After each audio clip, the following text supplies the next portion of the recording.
The real story of the man who killed Abraham Lincoln's assassin is too wild for history books. Before we get started, take a moment to please subscribe to our channel, leave us a comment, and give us a like. Born in 19th century London, Thomas Corbett emigrated to the United States and settled in Troy, New York. At the time, he seemed fairly ordinary. What no one could have known at that time was that he'd go on to do something extraordinary: avenge the death of America's 16th president, Abraham Lincoln. But how? When Corbett came to America, he found success as a hatter and later married in New York City. Sadly, he lost both his wife and daughter during childbirth, leading him to become an alcoholic. From there, his life only became more strange.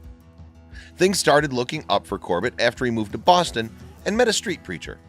The roadside reverend proved so influential that he helped Corbett to quit drinking and dedicate his life to the church. Corbett, who changed his first name to Boston in honor of the city that saved his life, proved to be an adept street preacher. He was also quite a fanatic. Never was this more obvious than when, in an effort to help combat sexual desire, he castrated himself.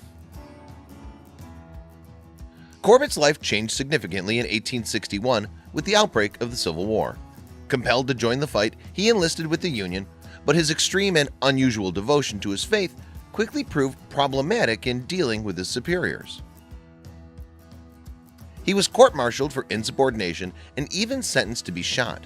Luckily, his sentence was reduced and he was discharged, yet that didn't stop him from re-enlisting in the Army later the same month.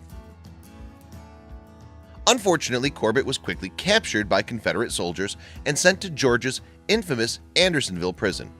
Nearly 13,000 prisoners of war died there from starvation, disease, and torture, but against all odds, he survived.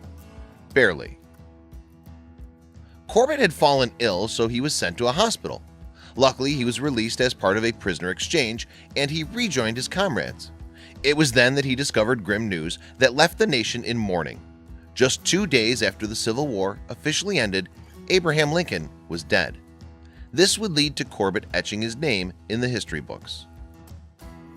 Corbett's unit was tasked with apprehending those responsible for Lincoln's death: John Wilkes Booth and his accomplice, David Harold.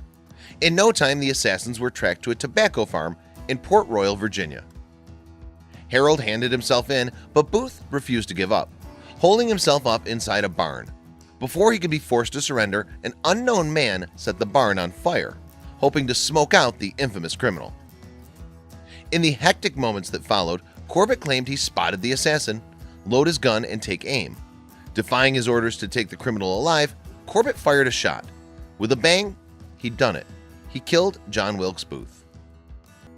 When his superiors reprimanded him for defying their orders, he reportedly responded, "Providence directed me."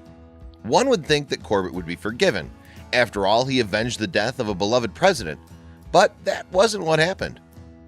During his May 1865 trial, Corbett attributed his transgressions to self-defense, believing that Booth was about to shoot. While this didn't change the fact that he'd acted against orders, it seemed reasonable enough to Secretary of War Edwin Stanton. Even though Stanton himself had given the initial order to capture Booth alive, he accepted Corbett's claim, going so far as to call him a patriot. Soon, others began to celebrate him as a hero. Amazingly, Corbett's life would continue to take several surprising turns.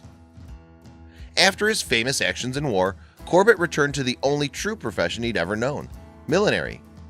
Only, as was often the case with hatters at the time, Corbett developed several mental health issues.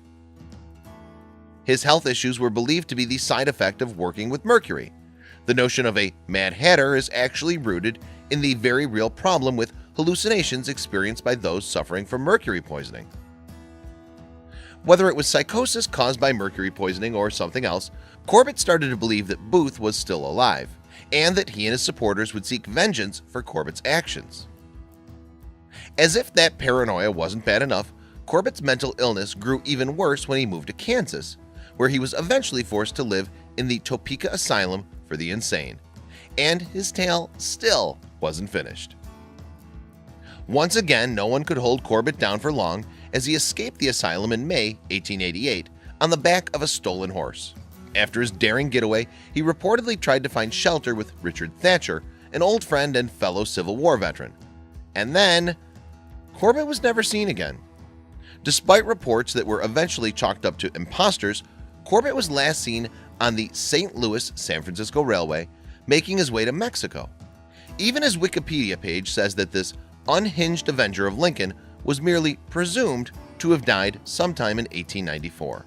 The truth was that no one knew for sure. While the story of Abraham Lincoln and John Wilkes Booth is well known, most people don't realize the truth about the man who avenged the president's death. Still, one thing's for sure, Boston Corbett truly lived a fascinating life. Check out these other videos from Let Me Know. If you haven't made the move to subscribe to our channel, all you need to do is click on that red subscribe button. Thank you for watching.